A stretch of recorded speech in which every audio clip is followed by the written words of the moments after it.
सहनाववतु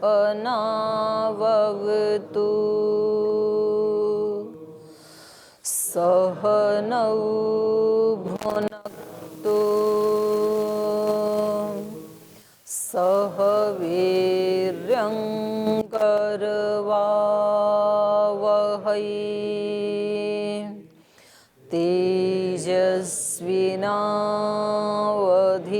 तेजस्विनावधीतमस्तु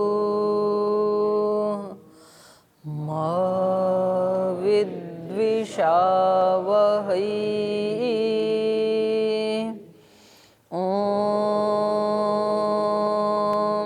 व्रतानां व्रतपते व्रतं चरिष्यामि तच्छकेयं तन्मे राध्यताम् इदमहमनृतात् सत्यमुपैमि ॐ शान्ति शान्ति शान्तिः।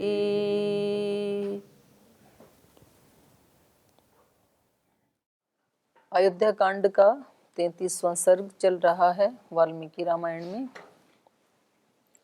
और श्री राम लक्ष्मण सीता रथ में आरूढ़ होकर के महारण्य की तरफ प्रस्थान कर रहे हैं और सभी अयोध्या निवासी बाल वृद्ध पुरुष महिलाएं सभी उनका अनुसरण कर रहे हैं।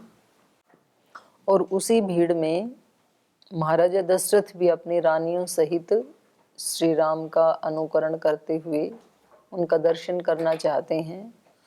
तो धूल धूसरित होकर के वो भी पीछे पीछे दौड़ रहे हैं रथ के। तो इधर आर्य सुमंत्र को श्री राम कहते हैं कि थोड़ा जल्दी रथ को चलाओ क्योंकि ये सब लोग परेशान हो रहे हैं। और इधर नगरवासी कह रहे हैं कि थोड़ा धीरे चलो, हम अंतिम दर्शन तो कर लें, पता नहीं ये फिर चिरकाल के लिए ये दर्शन हमें मिलेंगे नहीं, कब आएंगे श्री राम, तब तक हम बचेंगे नहीं रहेंगे। तो वो कह रहे हैं धीरे चलाओ, ऐसे शोर हो रहा है। उधर से राम कह रहे हैं जल्दी चलाओ। तो सुमंत्र किम कर्तव्य विमूढ़ हो रहे हैं, उनको समझ में नहीं आ रहा कि क्या करूं मैं। तो तभी श्री राम को उस भीड़ में एक बहुत हाहाकार वाली ध्वनि सुनाई देती है और वो ध्वनि महाराजा दशरथ की है। और वो कह रहे हैं उनको सुमंत्र को कि आप थोड़ा धीरे चलिए। तो ये वाला प्रसंग हम पढ़ रहे थे। पीछे के पाठ से कुछ पूछना हो किसी को, कोई प्रश्न किसी का? जी। ओम दीदी, मैं कल पूछ रहा था जैसे श्रद्धा भाव से उनको देखने के लिए नगरवासी उनको आए थे, तो सपोज करे कि कोई एक श्रद्धा ऐसी भी है कि जैसे व्यक्ति के अंदर की वो राम जी तो जा रहे तपस्या करने, वो तो मेरे भीतर है, तो मैं भी अपने उनको ध्यान में रख के खेती करूं, देखने जाना क्या विशेष है? और उनको कोई कहे कि दूसरा व्यक्ति कहे जो ऐसा भाव रख रहा है कि आप में तो श्रद्धा ही नहीं है, हाँ कितना निष्ठुर है, तो उसको क्या कैसे कह सकता है कोई? क्योंकि ये तो दिखाने की चीज नहीं है, तो जरूरी नहीं है कि कोई बाहर से जो दिखा रहे हैं उन्हीं की श्रद्धा भक्ति है और कोई जो अंदर से नहीं दिखाना चाह रहे हैं उनकी श्रद्धा भक्ति नहीं है, ऐसा नहीं है। तो श्रद्धा के बारे में तो बाहर से कुछ भी कोई निर्णय दिया नहीं जा सकता। ये भी हो सकता है कि ठीक है भाई, विधि का विधान है, श्री राम अपने कर्तव्य पालन के लिए जा रहे हैं, मैं अपने कर्तव्य का पालन करूं, तो हो सकती है उसकी श्रद्धा। तो श्रद्धा तो कोई बाहर से किसी रिचुअल के माध्यम से दिखाने योग्य नहीं होती है कि भाई कोई बहुत पूजा पाठ कर रहे हैं, रोज यज्ञ ध्यान कर रहे हैं, उपासना कर रहे हैं, तो हम कहें ये तो बड़ा श्रद्धालु व्यक्ति है। और गुरु जी के आगे पीछे ही घूमते रहते हैं, दंडवत प्रणाम करते हैं। और एक ऐसे हैं कि जो कभी कभार मिलते हैं गुरुजनों से और अपने कर्तव्य को बड़ी निष्ठा से करते हैं। और उसके अंदर श्रद्धा हो सकती है, वो कभी भी ना मिले तब भी श्रद्धा हो सकती है। श्रद्धा का मतलब है कि ये पूरे विश्व में जो एक रीत नियम चल रहे हैं उनको देख करके किसी महान शक्ति के प्रति अटूट विश्वास होना, अनन्य विश्वास होना, उसका नाम श्रद्धा है। अपने से किसी बड़ी शक्ति को अंदर से स्वीकार करके और फिर उसके प्रति मतलब ऐसा निष्ठा, ऐसा विश्वास जो किसी के तोड़ने से टूट नहीं सकता है, डगमगाई नहीं कभी भी। ये तो होता ही है संसार में। तो अब मीरा जो है वो दूध की कटोरी लेके खड़ी है कृष्ण की मूर्ति के सामने, और दूसरा व्यक्ति, एक जो ज्ञानी व्यक्ति है, वो कह रहा है कि तेरा दिमाग खराब हो गया है क्या, मीरा पत्थर कभी दूध पीते हैं? तो मीरा कहती तुम्हारा दिमाग खराब हो गया कि ये तुम्हें पत्थर दिखाई दे रहा है? कितने निष्ठुर हो तुम, इसको पत्थर बता रहे हो, मनुष्य हो, कलेजा कहाँ रखा है? तो दोनों अपनी अपनी जगह ठीक हैं। तो हम ऐसे एक तरफा कभी भी नहीं हो सकता है, क्योंकि सबके चित्त की स्थिति एक जैसी नहीं है। इसलिए भारत में कभी भी एक धर्म नहीं होगा, एक जैसे व्यक्ति नहीं होंगे कभी भी। भारत की बात छोड़ो, आप गुरुकुल में सब एक जैसे नहीं होंगे। गुरुकुल तो बिल्कुल एक अलग ही छोटा सा परिवार है ना। सबके चित्त की स्थिति कभी भी एक जैसी नहीं होगी कि सब भक्ति मार्ग वाले हों या सब ज्ञान मार्ग वाले हों या सभी कर्म योगी हों, ऐसा नहीं होगा। तीन श्रेणियां रहेंगी ही रहेंगी हमारे अपने संस्कारों के अनुसार, और तीनों ठीक है अपनी जगह। और जो एक में भी आगे बढ़ेगा तो वो आगे जाके तीनों में ही समावेश हो जाएगा उसका। कर्मयोगी है वो ज्ञान और भक्ति के बिना कर्मयोगी हो ही नहीं सकता। पूरा विवेक होगा तो ही वो अपने कर्मों को योग से जोड़ पाएगा, कर्म योगी हो सकेगा। तो हम ये नहीं कह सकते कि जो कर्म योगी है उसके अंदर ज्ञान और भक्ति शून्य, ऐसा नहीं। और जो भक्त होगा, इतनी बड़ी सत्ता को स्वीकार करने वाला, उसको महसूस करने वाला, तो कितना बड़ा ज्ञान है ये, तो ज्ञानी है ही वो। और वो जब देख रहा है कि मेरा भगवान इतनी सेवा कर रहा है, इतना बड़ा उसके कर्म है, विष्णु कर्माणि पश्यत है, तो खाली हो ही नहीं सकता है। भक्त कभी भी निठल्ले नहीं होते हैं। और जो भक्ति के नाम पे अपने काम काज सब छोड़ के बैठ जाते हैं, वो कभी भी भक्ति योग के पथिक नहीं होते। ठलवे व्यक्ति को भक्त नहीं कह सकते आप। और जो ज्ञानी होगा, जिसको ये सारा ज्ञान है कि भाई सारे ब्रह्मांड को कौन चला रहा है, उसमें हमारी क्या भूमिका है, धूल की कण के बराबर भी हम नहीं हैं, इस सब को जानता है ना वो विवेक से, तो निश्चित रूप से वो भगवान के प्रति अपना सर झुकाएगा, तो भक्त होता ही है। तो तीनों में तीनों होते हैं, किसी एक चीज की प्रधानता होती है, बस इतनी बात है। तो ऐसे ही श्रद्धा का जो आपने पूछा, तो बाहर से ना दिखाते हुए भी कोई व्यक्ति श्रद्धालु हो सकता है। और कोई प्रश्न है किसी का? जी जी, आप चल रहे हैं। प्रणाम। जो कल माता जी आई थी, उनसे मैं रास्ते में बात करती हुई गई। उन्होंने अपनी दिनचर्या वगैरह सारी बताई और बहुत ही अच्छा उनके श्रद्धा और भाव मैं देख कर मेरे को तो पूरी रात सपने में भी दिखती रही, जैसे सबरी की। बिल्कुल ऐसा लगा कि कलयुग में वो सबरी हैं। इतना अच्छे भी इंसान है। मैं अभी प्रश्न क्या है माता? माता मतलब मैं अपना भाव बता रही हूँ कि मेरे ना उनके प्रति पता नहीं इतनी श्रद्धा हो गई है कि मेरे को ऐसा लगे इसमें कलयुग में अभी तो बुरे बुरे लोग दिखते थे, मेरे को कल ऐसा महसूस हुआ कि इतने अच्छे लोग भी हैं इस कलयुग में। तो मैं अपना भाव ये माता तुरंत प्रभावित होती है। खैर वो माता तो अच्छी हैं ही हमारी, वो तो 15-20 साल से सेवा में लगी हैं, पर आप थोड़ी संवेदनशील भी ज्यादा ही हैं।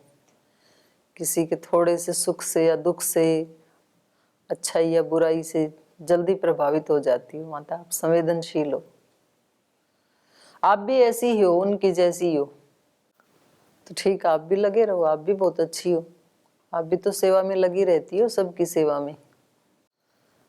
और कोई प्रश्न है किसी का? जी बोलिए।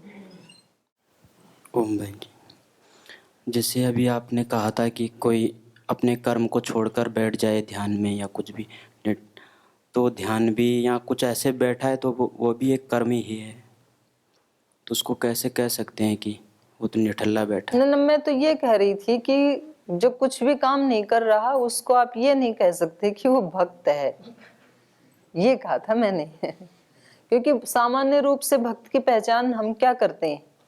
जो घंटों ध्यान में बैठा रहे, जो रोजाना मंदिर जाए, जो रोजाना यज्ञ करे, सामान्य रूप से तो यही चीजें देखी जाती हैं कि भाई बड़ा भक्त आदमी है। तो मैं ये कह रही थी कि जो ऐसे खाली बैठा है जरूरी नहीं है वो भक्त है।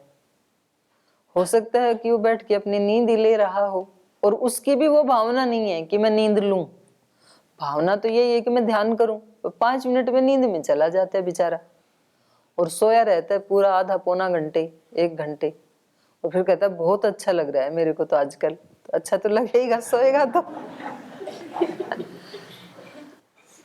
तो ये भी नहीं कहा। ध्यान तो अपने आप में सर्वोत्कृष्ट कर्म है, ध्यान से बड़ा कुछ नहीं है सृष्टि में। ध्यान ही एकमात्र दरवाजा है अंदर प्रवेश करने का। ध्यान और प्राणायाम 2। प्राणायाम उसकी तैयारी है ध्यान की, क्योंकि प्राणायाम से ही हम प्राणगत सारी अशुद्धियों को दग्ध कर सकते हैं।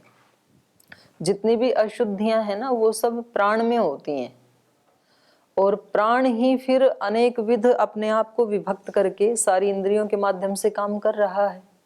चक्षु में भी कौन काम कर रहा है? चक्षु के माध्यम से प्राण ही काम कर रहा है। प्राण निकल जाए तो चक्षु थोड़ी देखेगी। तो ठीक है, हमने उनको इंद्रियां कह दिया, लेकिन सभी में प्राण ही विभक्त होकर के कार्य कर रहा है। तो चाहे वो दोष हमारी दृष्टि में है, चाहे श्रोत्र इंद्रिय में है, घ्राण इंद्रिय में है, त्वग इंद्रिय में है, वाक इंद्रिय में है, रसन इंद्रिय में, किसी भी 10 इंद्रियों में है। और 11वां मन में भी जो दोष है, भाव में, विचार में, वो सब प्राण के ही दोष हैं।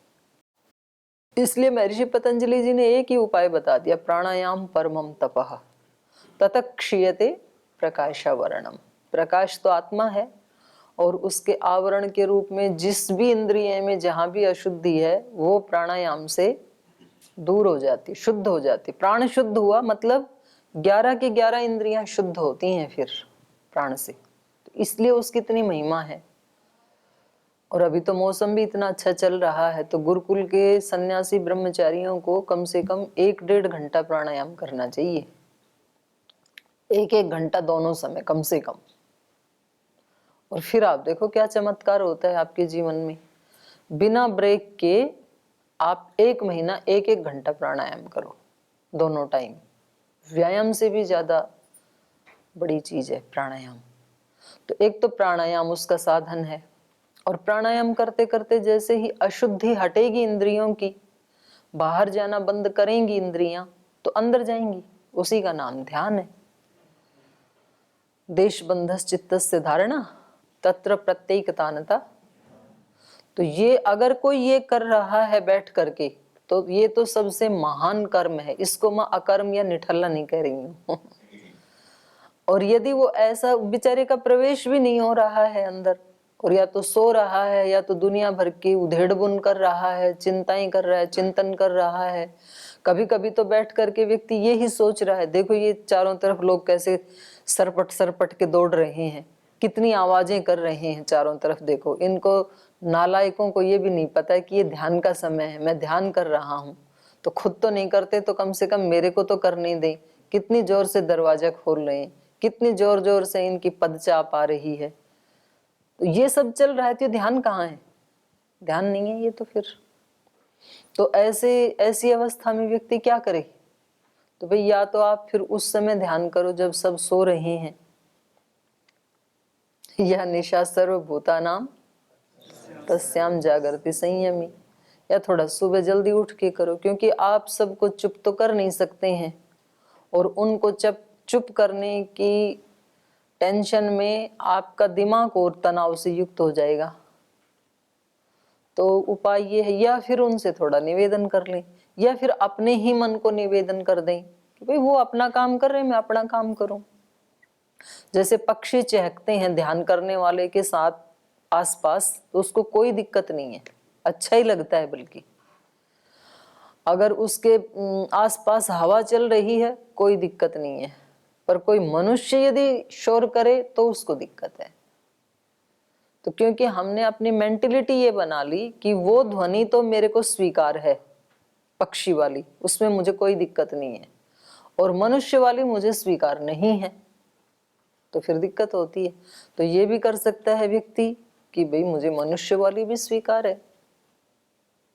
किसी के यहाँ से रेलवे लाइन जाती है और कितनी थोड़ी थोड़ी देर में ट्रेन की आवाज आती है, उस व्यक्ति ने स्वीकार कर लिया, आराम से सोते हैं, कितने दिन जगेंगे घर ही रेलवे लाइन के पास। और कोई नया अतिथि चला जाए, बोले आज कहाँ फंस गया, आज तो पूरी रात सोने नहीं दिया ट्रेन की आवाज ने, क्योंकि उसको वो आवाज स्वीकार नहीं है।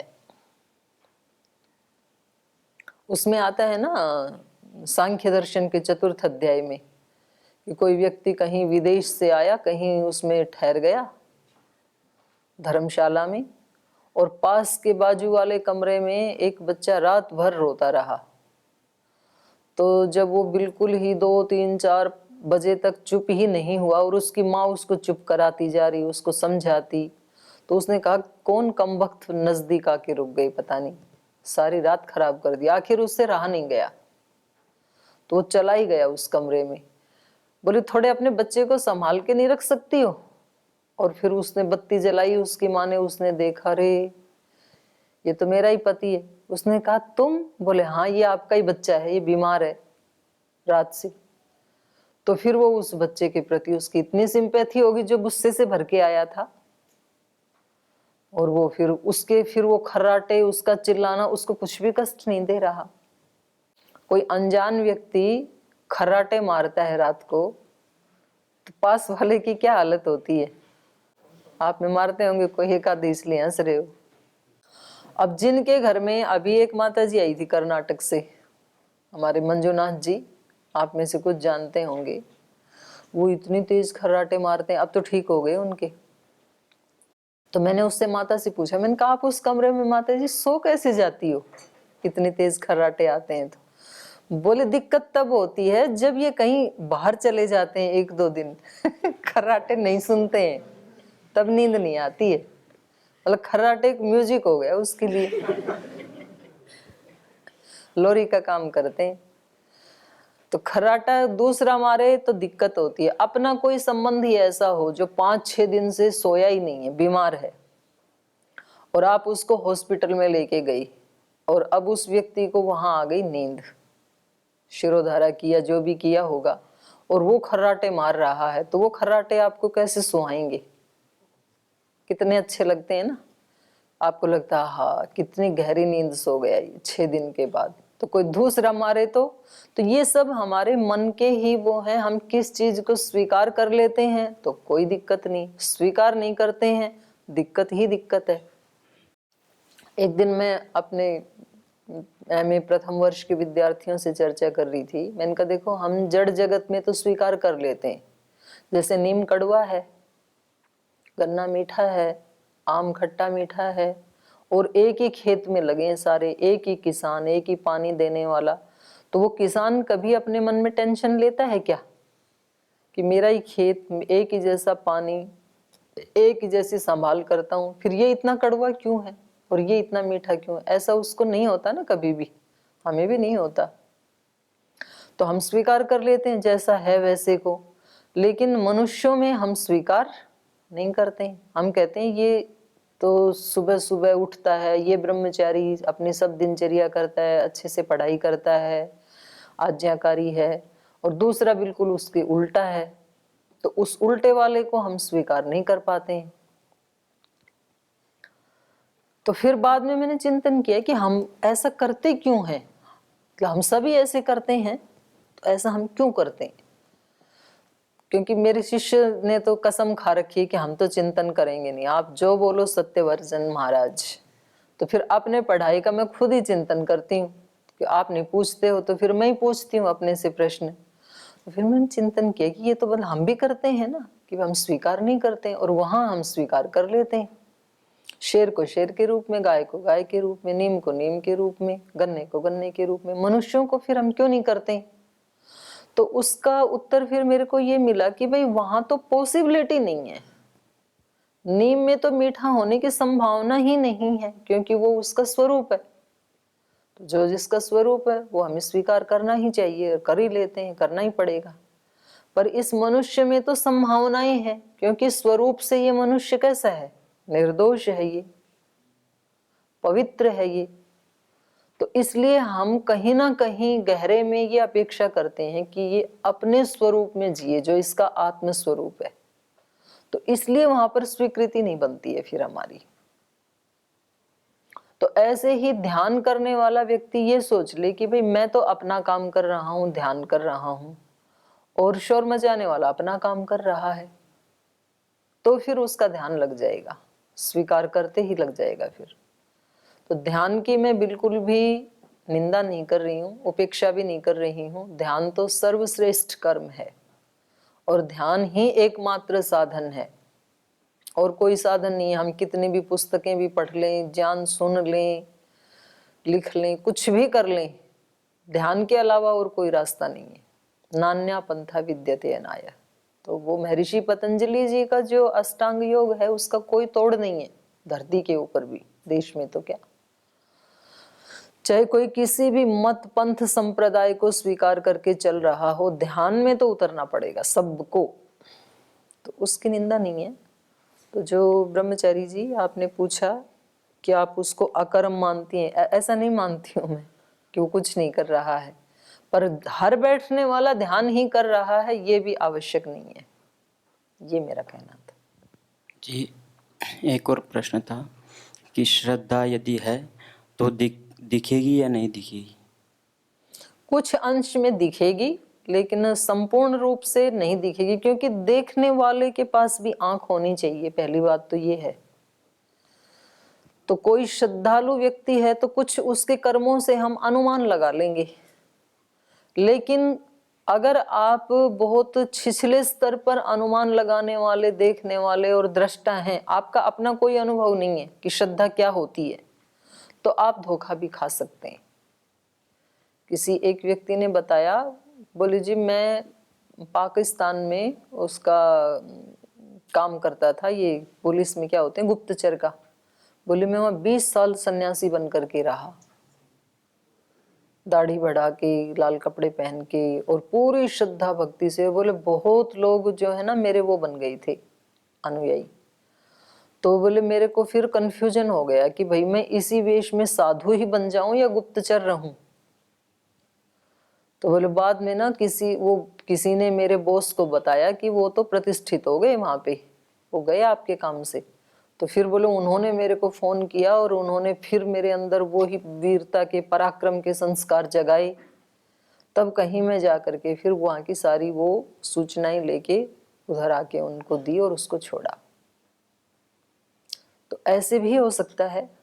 आप श्रद्धा में, आप किसी की श्रद्धा देखना तो बिल्कुल ही मतलब पूरा पूरा देख पाना संभव नहीं है, पर कुछ उसके कर्मों से अनुमान जरूर आप लगा सकते हैं, क्योंकि जो बाह्य विषय नहीं है उसको आप कैसे देख पाएंगे, जो आंख से देखने का विषय नहीं है या केवल मन से जानने का विषय नहीं है। तो अपनी वाली श्रद्धा को तो आप महसूस कर सकते हैं पूरा का पूरा, पर दूसरे वाले को आप पूरा का पूरा नहीं जान पाएंगे। कुछ उसके कर्मों से आपको गंध आएगी निश्चित रूप से। ठीक है, और कोई प्रश्न है किसी का? चलें, चलिए। तो श्री राम भी जब उन्होंने महाराजा दशरथ को ऐसे देखा, हल हला शब्दो जज्जे रामस्य पृष्ठतः नराणाम राजानम प्रेक्ष्य सीदंतम भृश दुखितम। तो श्री राम भी फिर थोड़े दुखी हो गए इस हालत को देख करके। तो इससे आगे पढ़ते हैं।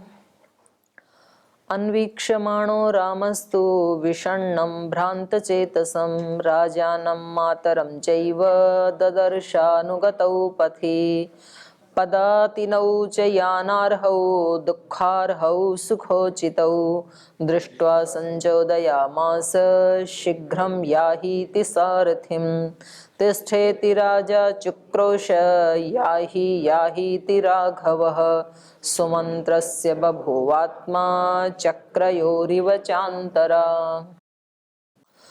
तो जब इन्होंने रामस्तु विषण्णम भ्रांत चेतसम राजानम मातरम चैव अन्वीक्षमाणो।